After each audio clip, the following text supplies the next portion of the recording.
الحمد لله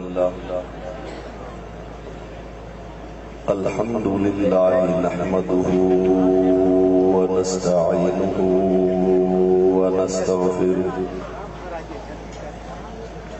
ونستغفره ونؤمن به ونتوكل عليه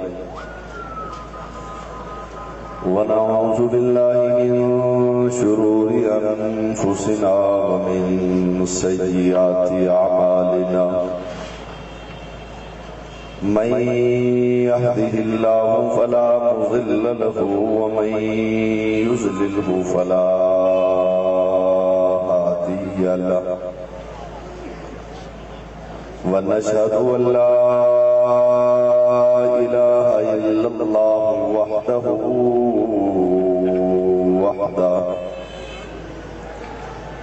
ونشهد أن سيدنا ومولانا محمدا عبده ورسوله أما بعد فأعوذ بالله من الشيطان الرجيم بسم الله الرحمن الرحيم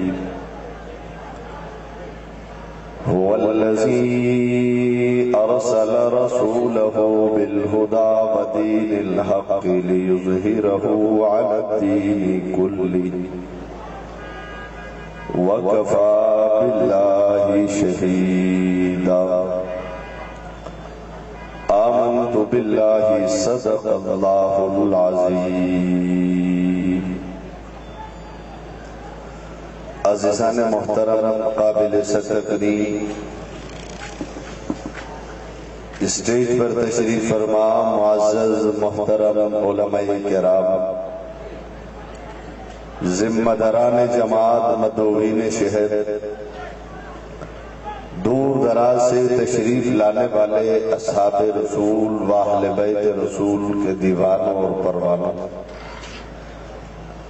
آج کی عظیم الشان کانفرنس سیرت النبی و عظمت صحابہ کے نام سے معنون ہے۔ مجھ سے قبل سید السادات حضرت مولانا سید عبدالرافع شاہ بخاری صاحب و دیگر علماء کرام اپنے اپنے انداز میں اپنے خیالات کا اظہار فرما چکے۔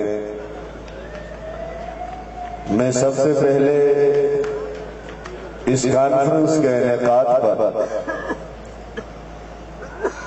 اس حلقے کے تمام ذمہ داران، کارکنان اور معاونین کو مبارکباد پیش کروں گا اور اس کے ساتھ ساتھ اس ٹاؤن کے ذمہ داران عالم بعمل حضرت مولانا مفتی فرید اللہ صاحب، محترم بھائی جناب شاہ رخ اور ان کی پوری ٹیم کو بھی مبارکباد پیش کروں گا۔ خلاق عالم دوستوں کی اس محنت کو اپنی بارگاہ میں قبول و منظور فرمائے۔ عزیزان محترم، عنوان ہے سیرت النبی و عظمت صحابہ، عنوان تفصیل طلب ہے۔ سیرت میرے نبی کی پوری زندگی کو کہا جاتا ہے۔ نبی کی ایک ایک ادا کا نام سیرت ہے۔ نبی کا اٹھنا بھی سیرت ہے، بیٹھنا بھی سیرت ہے،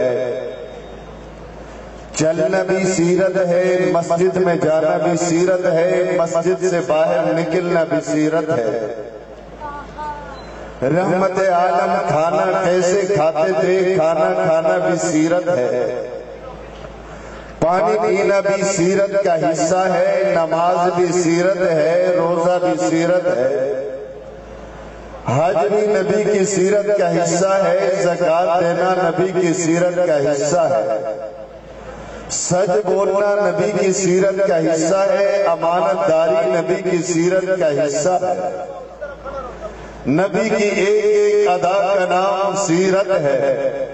نبی کسی کے ساتھ محبت کرے تو سیرت ہے، کسی سے نفرت کرے تو سیرت ہے۔ کسی کو ساتھ بٹھائے تو سیرت ہے، کسی سے جدائی اختیار فرما لے تو یہ سیرت ہے۔ سیرت جب نبی کی پوری زندگی ہے تو خطیب سوچتا ہے میں سیرت کا آغاز کہاں سے کروں؟ رحمت عالم کی پوری زندگی سامنے ہے، خطیب سوچتا ہے میں نبی کی سیرت کا آغاز آپ کی ولادت سے کروں، تو بتایا جاتا ہے ولادت سے نبی کی سیرت کا آغاز نہیں ہوتا۔ پھر خطیب سوچتا ہے نبی کی ہجرت سے آغاز کروں، جواب آتا ہے نبی کی سیرت کا آغاز معراج سے بھی نہیں، ہجرت سے بھی نہیں، نزول قرآن سے بھی نہیں، غار حرا سے بھی نہیں، ولادت سے بھی نہیں۔ پھر سوال پیدا ہوتا ہے نبی کی سیرت کا آغاز ہوتا کہاں سے ہے؟ جہاں نبی کی سیرت کا خطیب آغاز کرے، بات کو لے کر آگے چلے۔ خطیب سوچتا ہے جب ہجرت سے سیرت کا آغاز نہیں، معراج سے سیرت کا آغاز نہیں، نزول وحی سے سیرت کا آغاز نہیں، اور حضور کے دنیا میں آنے سے سیرت کا آغاز نہیں، تو جواب ملتا ہے نبی کی سیرت نرالی ہے، نبی کی سیرت نرالی ہے۔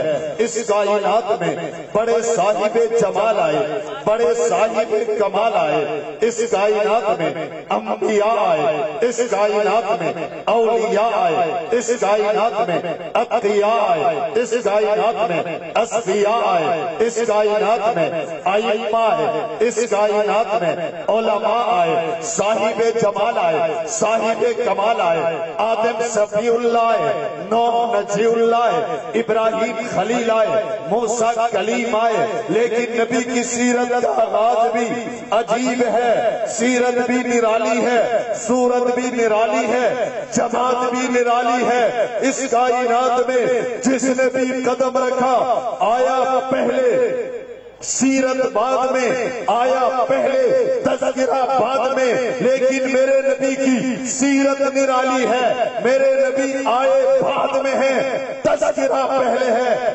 آئے بعد میں ہے، سیرت پہلے ہے، آئے بعد میں ہے، ذکر پہلے ہے، آئے بعد میں ہے، علامات پہلے ہیں، آئے بعد میں ہے، صفات پہلے ہیں، نبی آئے بعد میں ہے، سیرت پہلے ہے۔ کسی نے کہا نبی کی سیرت کا آغاز جب معراج سے نہیں ہے، ولادت سے نہیں ہے، ہجرت سے نہیں ہے، معراج سے نہیں ہے، نبی کی سیرت کا آغاز کہاں سے ہوتا ہے؟ میں نے کہا نبی کی سیرت کا آغاز تو اس وقت سے ہوتا ہے جب آسمان نہیں تھا، نبی کی سیرت کا آغاز ہو چکا تھا، زمین نہیں تھی، نبی کا ذکر ہو رہا تھا، ہوائیں نہیں تھی، نبی کا ذکر ہو رہا تھا، فضا نہیں تھا، نبی کا ذکر ہو رہا تھا، خلا نہیں تھا، نبی کا ذکر ہو رہا تھا، چاند نہیں تھا، ستارے نہیں تھے، سیارے نہیں تھے، نجوم نہیں تھے، کواکب نہیں تھے، پار نہیں تھا، پر نہیں تھا، شمس و قمر نہیں تھے، رات نہیں تھی، دن نہیں تھا، صبح نہیں تھی، شام نہیں تھی، جی ہاں کائنات میں کچھ بھی نہیں تھا، نبی کی سیرت کا آغاز ہو چکا تھا، نبی کا تذکرہ ہو چکا تھا۔ کہنے لگا نبی کی سیرت کا آغاز کب سے ہوا، کہاں سے ہوا؟ جب آسمان نہیں، زمین نہیں، چاند نہیں، سورج نہیں، ستارے نہیں، سیارے نہیں، نجوم نہیں، کواکب نہیں، پار نہیں، پر نہیں، پھول نہیں، خوشبو نہیں، چمن نہیں، انسان نہیں۔ میں نے کہا میں سچ کہہ رہا ہوں، آدم نے دنیا میں قدم رکھا نہیں تھا، آدم کی ولادت پیدائش ہوئی نہیں تھی، آدم کا وجود ابھی بنا نہیں تھا، ان آدم کے آنے سے 9 لاکھ سال قبل اللہ نے روح محمدی کو پیدا کر کے نام رکھا محمد۔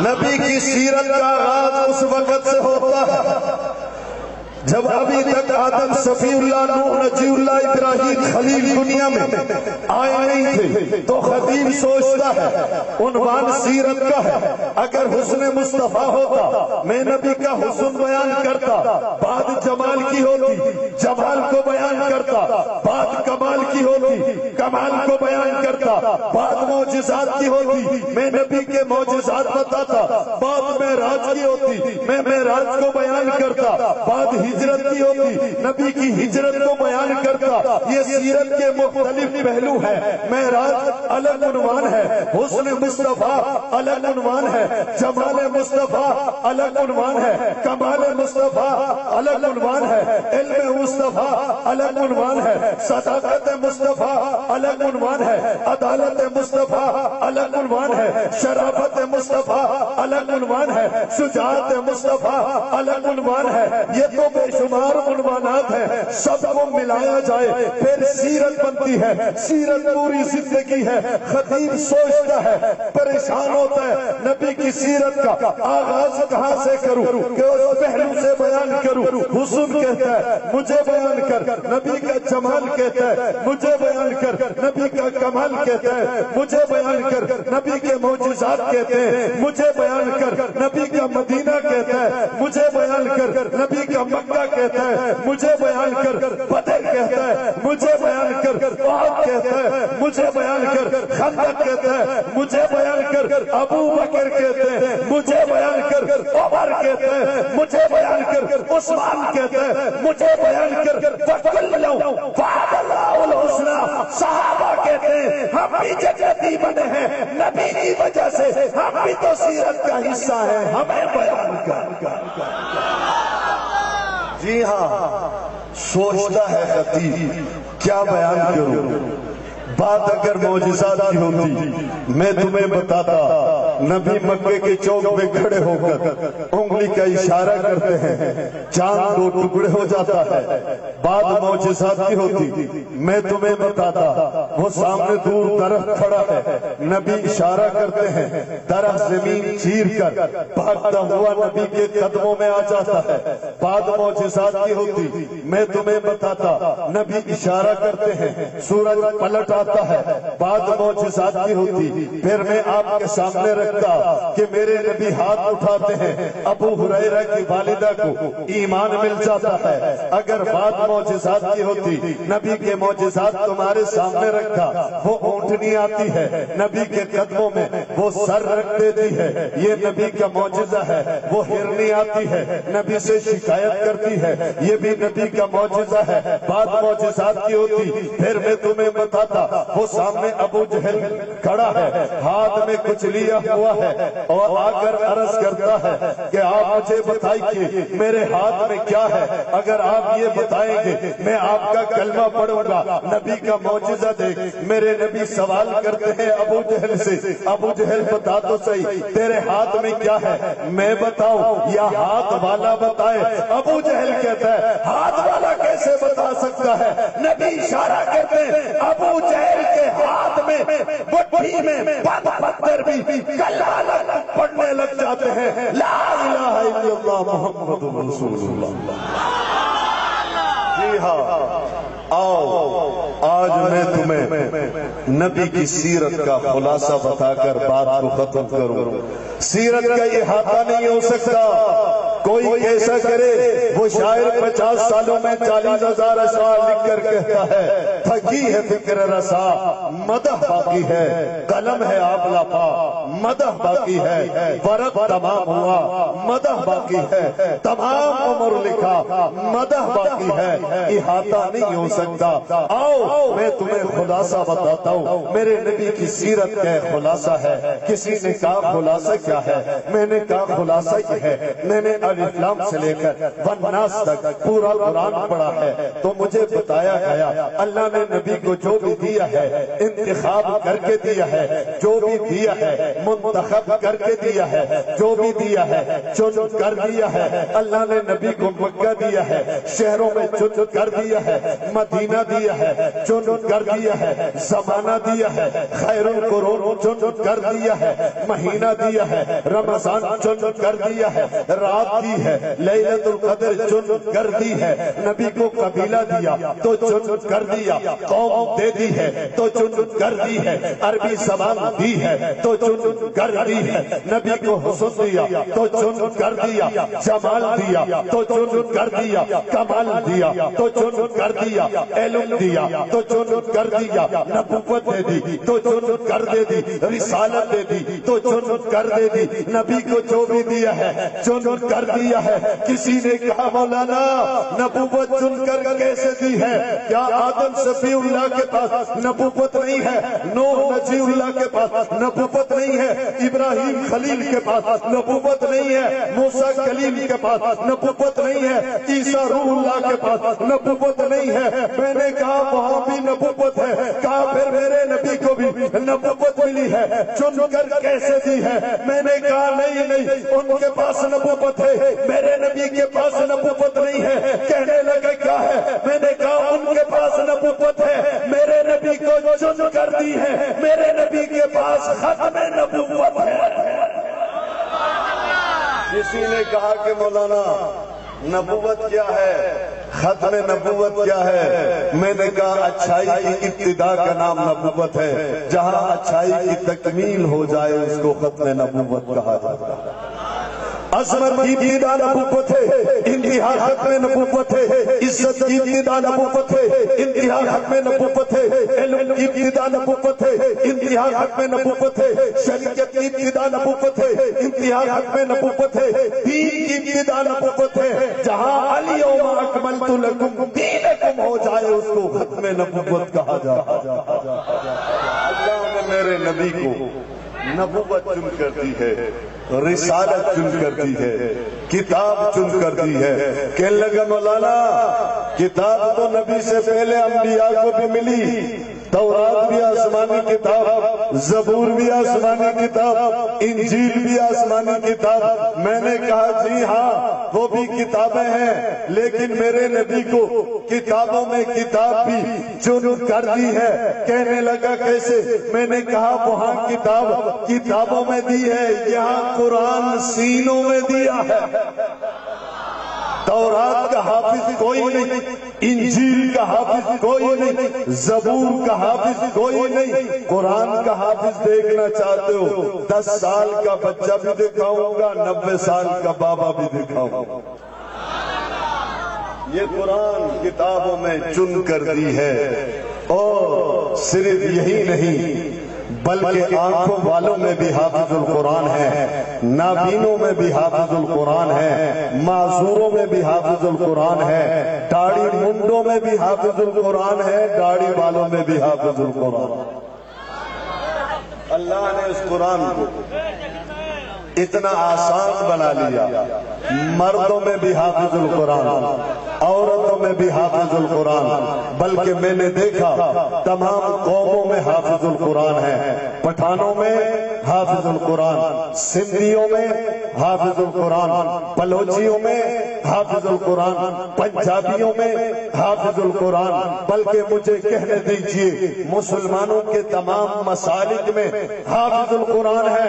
دیوبندیوں میں حافظ القرآن، بریلویوں میں حافظ القرآن، اہل حدیثوں میں حافظ القرآن، مقلدوں میں حافظ القرآن، غیر مقلدوں میں حافظ القرآن، مسلمانوں کے تمام مسالک میں حافظ القرآن۔ مجھ سے کسی نے کہا مولانا تیری یہ بات نہیں مانتا۔ میں نے کہا کون سی بات نہیں مانتا؟ کیا پختونوں میں حافظ القرآن نہیں؟ کہنے لگا ہے۔ پنجابیوں میں نہیں؟ کہنے لگا ہے۔ سندھیوں میں نہیں؟ کہنے لگا ہے۔ بلوچیوں میں نہیں؟ کہنے لگا ہے۔ میں نے کہا پھر کس کی بات کرتا ہے؟ کہتا ہے مسلمانوں کے تمام مسالک میں حافظ القرآن نہیں۔ میں نے کہا دیوبندیوں میں نہیں؟ کہنے لگا ہے۔ بریلویوں میں نہیں؟ کہنے لگا ہے۔ اہل حدیثوں میں نہیں؟ کہنے لگا ہے۔ میں نے کہا پھر کس کی بات کرتا ہے؟ کہنے لگا ایک طبقہ اور بھی ہے تمہارا، ان میں حافظ القرآن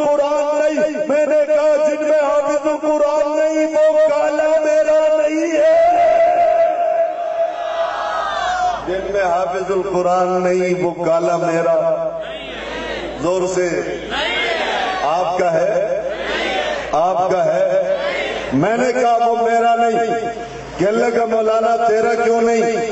میں نے کہا میرا کلمہ بھی دے، ان کا کلمہ بھی دے، میرا کلمہ 2 جزوں والا، ان کا کلمہ 5 جزوں والا، میرا ہوتا تو کلمہ ملتا، میرا ہوتا تو نماز ملتی، میرا ہوتا تو روزہ ملتا، میرا ہوتا تو حج ملتا، میرا ہوتا تو مدینہ ملتا، میرا ہوتا تو عقیدہ ملتا، میرا ہوتا تو نظریہ ملتا، میرا ہوتا تو عقیدہ خلفاء ملتے۔ میں نے کہا وہ نماز میں، وہ روزے میں، وہ زکات میں، وہ عقیدے میں، وہ نظریے میں، وہ کلمے میں، وہ عبادت گاہ میں، وہ کسی چیز میں ہمارے ساتھ ملتا نہیں، ملتا اس لیے نہیں وہ ہمارا،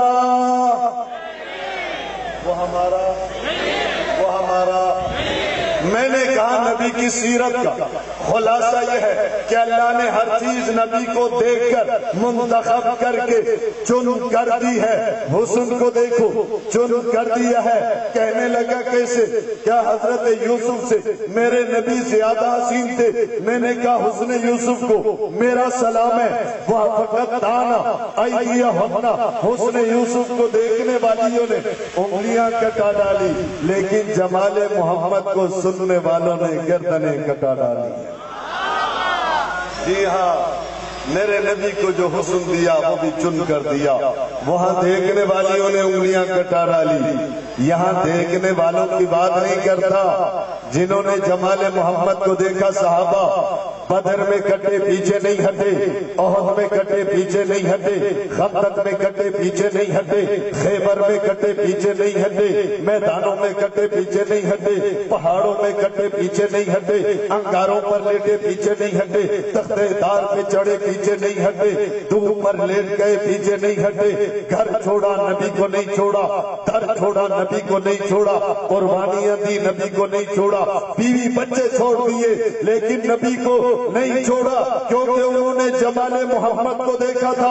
ہم نے 1400 سال کے بعد بھی دیکھا ہے، جن لوگوں نے جمال محمد کو، حسن نبی کو دیکھا نہیں، صرف سنا ہے، 1400 سال کے بعد وہ کٹتے چلے گئے، نہ کلمہ چھوڑا، نہ عقیدہ چھوڑا، نہ نبی کا دامن چھوڑا۔ جی ہاں، 1400 سال کے بعد حق نماز کٹا، نبی کا دامن نہیں چھوڑا، ایثار کٹا، نبی کا دامن نہیں چھوڑا، فاروقی و آصف کٹے، نبی کا دامن نہیں چھوڑا۔ کراچی کی وہ کون سی گلی ہے جہاں اصحاب رسول کے ماننے والے غلامان صحابہ کٹے نہیں، کٹتے چلے گئے، نبی کا دامن نہیں چھوڑا۔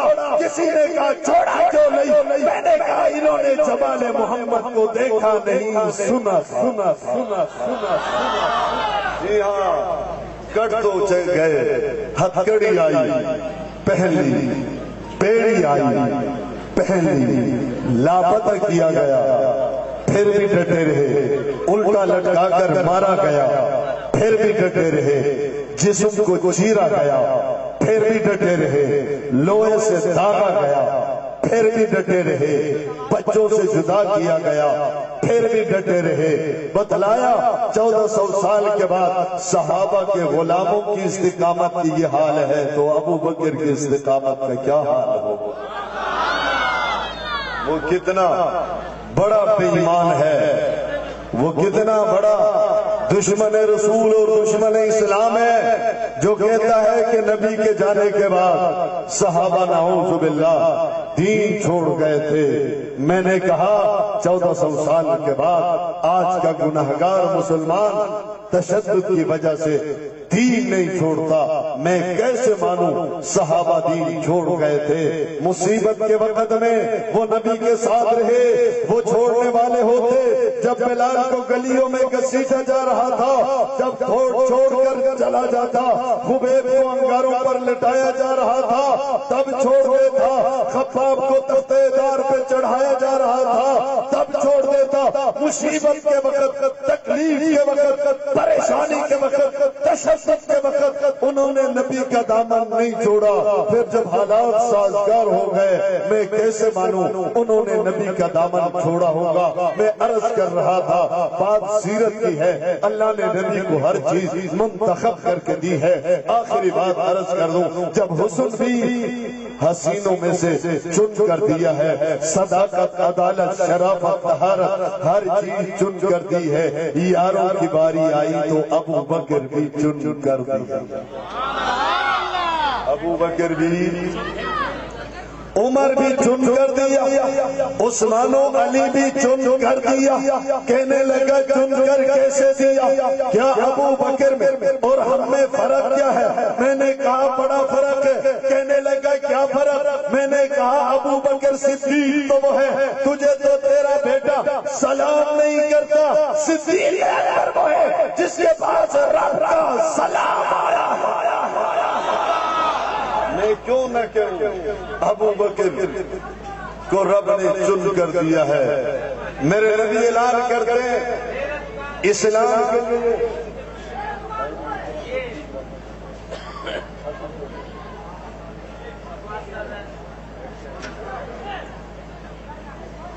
حضرت ابو بکر صدیق رضی اللہ تعالیٰ عنہ منتخب کیوں نہ کہوں؟ نبی اعلان کرتے ہیں اسلام کے لیے مال کی ضرورت ہے۔ صحابہ دوڑ پڑے، ہر ایک کی کوشش تھی کہ اس بار میں اس سے آگے بڑھوں، میں اس سے آگے بڑھوں۔ عمر کہتا ہے کہ میرے دل میں خیال آیا آج کل میرے پاس بڑا مال ہے، میں آج صدیق اکبر سے آگے بڑھوں گا۔ ابو حضرت عمر گھر چلے گئے، گھر کا آدھا مال اٹھایا لا کر نبوت کے قدموں میں ڈال دیا۔ پھر صدیق اکبر گھر چلے گئے، گھر میں جھاڑو پھیرا، جتنا بھی مال تھا، سونا تھا، چاندی تھی، دینار تھے، درہم تھے، جو کچھ بھی تھا سب کو جمع کیا۔ جمع کرنے کے بعد گھر میں کچھ نہ چھوڑا، سب لا کر نبوت کے قدموں میں ڈال دیا۔ آقا نے پوچھا صدیق گھر والوں کے لیے کیا چھوڑ آئے ہو؟ عرض کی اللہ کے رسول مجھے اجازت دیں، ایک چیز رہ گئی ہے وہ لے کر آتا ہوں، پھر میں آپ کو بتاتا ہوں۔ علامہ سیوطی نے لکھا ہے صدیق اکبر واپس چلے گئے، گھر میں ایک سوئی تھی، وہ سوئی اٹھا کر لانے لگا۔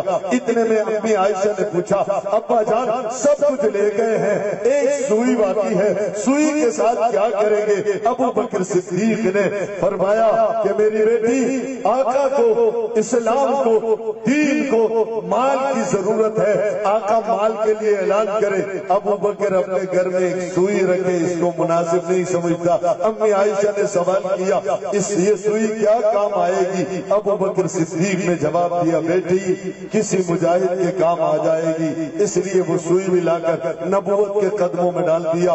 کپڑے کے تاجر تھے، بڑے تاجر تھے، بیٹھے ہوئے ہیں نبی کی مجلس میں، اپنے لباس کی طرف دیکھا، لباس اعلیٰ تھے۔ حضرت صدیق اکبر سوچنے لگا سب کچھ نبوت کے قدموں میں رکھ دیا ہے، اب یہ لباس اتنا اعلیٰ، اسلام کو مال کی ضرورت ہے، میں اتنا اعلیٰ لباس پہنوں؟ دوبارہ گھر چلا گیا، گھر جانے کے بعد ٹاٹ کا لباس پہنا، اس میں بٹن نہیں تھے، ان کی جگہ کانٹے لگائے، اور پھر یہ اعلیٰ کپڑا بازار میں فروخت کیا۔ خود یہ ٹاٹ کا لباس پہن کر نبی کی مجلس میں آ کر بیٹھ گئے۔ عجیب مجلس ہے، آقا تشریف فرما ہے، ابو بکر تشریف فرما ہے، عمر تشریف فرما ہے، عثمان علی بھی موجود ہیں، طلحہ و زبیر بھی موجود ہیں۔ آقا دیکھ رہے ہیں، اپنے یاروں کو دیکھ رہے ہیں، ان کی قربانیوں پر غور کر رہے ہیں۔ میرے نبی کی نظریں آ کر ابو بکر صدیق پر ٹک گئی۔ ابو بکر صدیق کو دیکھا آج ٹاٹ کے کپڑے پہن کر صدیق اکبر بیٹھے ہوئے ہیں۔ آقا نے سوچا با صدیق تیرے کیا کہنے، جب تو نے کلمہ پڑھا تھا تیرے پاس اتنا مال تھا، چار دکانیں تھی، کپڑوں کا تو سب سے بڑا بیوپار اور تاجر تھا، آج حالت یہاں تک پہنچی، سب کچھ نام خدا پہ تو نے لٹا دیا، لباس بھی لٹا دیا، ٹاٹ کا کپڑا پہنا۔ آقا اس پر غور کر رہے تھے، جبریل جبریل امین حاضر ہو گئے، مجلس میں آ کر بیٹھ گئے۔ آقا نے جبریل کو دیکھا، اس نے بھی ٹاٹ کا لباس پہنا ہوا تھا۔ آقا نے جبریل سے پوچھا، جبریل نورانی لباس کہاں ہے؟ آج ٹاٹ کے لباس میں آپ مجھے نظر آ رہے ہیں۔ جبریل نے عرض کیا، آقا صرف مجھے نہیں، آسمان کے کنارے میں دیکھو۔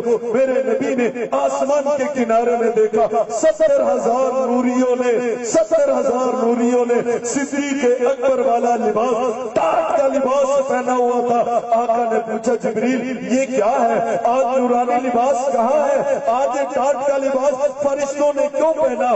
جواب ملا، آقا رب کائنات نے حضرت ابو بکر صدیق کے لباس کو دیکھا، یہ لباس اتنا پسند آ گیا، 70,000 فرشتوں کو حکم دے دیا کہ جب تک ابو بکر کے جسم پہ ٹاٹ کا لباس ہوگا تم بھی ٹاٹ کا لباس پہنو گے۔ اسی پر بس نہیں، میں کیوں نہ کہوں ابو بکر صدیق کو نبی کے لیے منتخب کیا گیا ہے، چن کر رب نے دیا ہے، کیسے چنا ہوا نہ کہوں۔ پھر بیٹھے ہوئے ہیں، جبریل نے عرض کیا، آقا رب کائنات نے آسمان و زمین کے بنانے والے رب نے آپ کے یار صدیق اکبر کو سلام بھیجا۔ کیا بھیجا ہے؟ کیا بھیجا ہے؟ آج کل ہمارے لوگوں کے لیے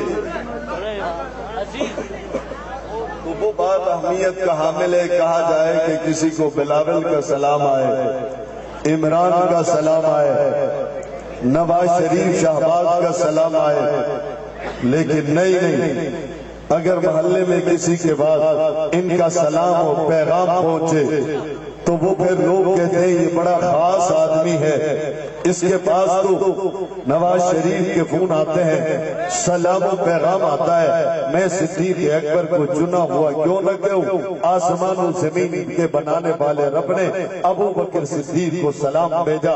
آقا نے فرمایا، ابو بکر رب کائنات نے آپ کو سلام بھیجا ہے۔ ابو بکر رونے لگے، سلام کا جواب دیا، عرض کیا، آقا جبریل سے پوچھے تو صحیح، کیا رب کائنات نے میرا نام لیا ہے؟ آقا نے پوچھا، جبریل میرا یہ یار پوچھ رہا ہے، کیا رب کائنات نے نام لے کر مجھے سلام بھیجا ہے؟ جبریل امین نے جواب دیا، جی ہاں، رب کائنات نے فرمایا ہے جا کر میرے حبیب سے کہہ دو اپنے حبیب صدیق اکبر کو میرا سلام پہنچائے۔ اسی پر بس نہیں، صدیق اکبر سے یہ بھی پوچھے، رب کائنات یہ بھی پوچھنے کا بتا رہے ہیں کہ جا کر یہ بھی پوچھ لیجئے، رب فرما رہے ہیں تو نے سب کچھ میرے راستے میں قربان کر دیا، میں تو تم سے راضی ہوں، ابو بکر تو بتا کیا تو بھی مجھ سے راضی ہے؟ اللہ فرماتے ہیں کہ ابو بکر سے پوچھو، میں تو راضی ہوں۔ کیا اس حالت میں ابو بکر بھی مجھ سے راضی ہے؟ ابو بکر صدیق نے یہ سنا، رونے لگا، عرض کی، اللہ کے رسول میں اللہ سے راضی تھا، راضی ہوں، راضی رہوں گا۔ یہ لوگ رب کائنات نے منتخب کر کے نبی کو دیا، یہی وجہ ہے الف لام سے لے کر والناس تک پورا قرآن اٹھا کر دیکھیے، ان کی نیکی کا تذکرہ، نمازوں کا تذکرہ، روزے کا تذکرہ، جہاد کا تذکرہ، بدر کا تذکرہ، دیانت کا تذکرہ، امانت کا تذکرہ، صداقت کا تذکرہ، شجاعت کا تذکرہ، صحابہ کی ایک ادا کو قرآن بیان کرتا ہے۔ جی ہاں، یہ منتخب لوگ تھے، ان منتخب افراد میں سے اس مہینے کی 22 تاریخ کو حضرت ابو بکر صدیق رضی اللہ تعالی عنہ کا یوم وفات بھی ہے۔ اس کو خراج عقیدت تحسین پیش کرنے کے لیے پورے ملک میں مدح صحابہ جلوس نکالے جاتے ہیں۔ اس سال بھی شہر کراچی میں لسبیلا چوک سے لے کر تبت سینٹر تک حضرت ابو بکر صدیق رضی اللہ تعالی عنہ کو خراج تحسین عقیدت پیش کرنے کے لیے جلوس نکالا جا رہا ہے۔ آپ اس میں شرکت کریں گے انشاءاللہ۔ اللہ ہم سب کا حامی و ناصر ہو۔